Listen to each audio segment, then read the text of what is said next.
महाराष्ट्राच्या स्थापना दिनानिमित्त मुख्यमंत्री एकनाथ शिंदेंकडून हुतात्मा चौक येथे हुतात्म्यांना अभिवादन। मंत्री मंगलप्रभात लोढाही उपस्थित। महाराष्ट्र दिनानिमित्त हुतात्मा स्मारक येथे उद्धव ठाकरेंनी रात्री आदरांजली वाहिली। यावेळी आदित्य ठाकरे, अनिल देसाई, संजय दीना पाटील आणि अरविंद सावंत उपस्थित होते। महाराष्ट्राला कधीही कुणाचाही गुलाम होऊ देणार नाही। महाराष्ट्राचा स्वाभिमान काय असतो हे लोकसभा निवडणुकीत आम्ही महाराष्ट्राच्या लुटारूंना दाखवून देऊ, उद्धव ठाकरेंचा इशारा। 65व्या महाराष्ट्र दिनानिमित्त मुंबईतल्या शिवाजी पार्क येथे कार्यक्रमाचं आयोजन। राज्यपाल रमेश बैस यांच्या प्रमुख उपस्थितीत महाराष्ट्र गौरव गीत गायन। या कार्यक्रमाला मुख्यमंत्री एकनाथ शिंदे सुद्धा हजर आहेत।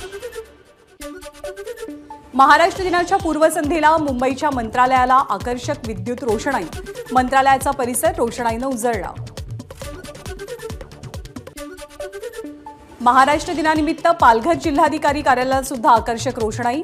तिरंगी रंगाने सजलं जिल्हाधिकारी कार्यालय।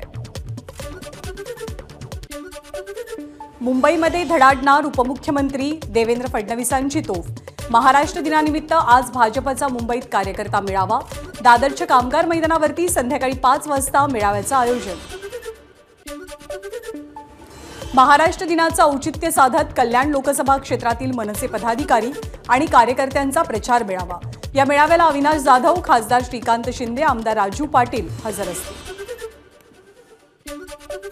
उत्तर प्रदेशचे मुख्यमंत्री योगी आदित्यनाथ आज महाराष्ट्राच्या दौऱ्यावर। महाराष्ट्रात योगींच्या 3 प्रचार रॅली।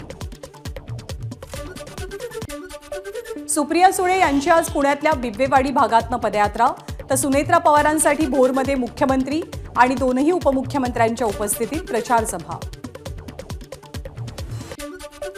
महायुतीचे उत्तर मुंबईचे उमेदवार आणि भाजपचे नेते पियुष गोयल यांच्याकडे अंदाजे 110 कोटींची संपत्ती।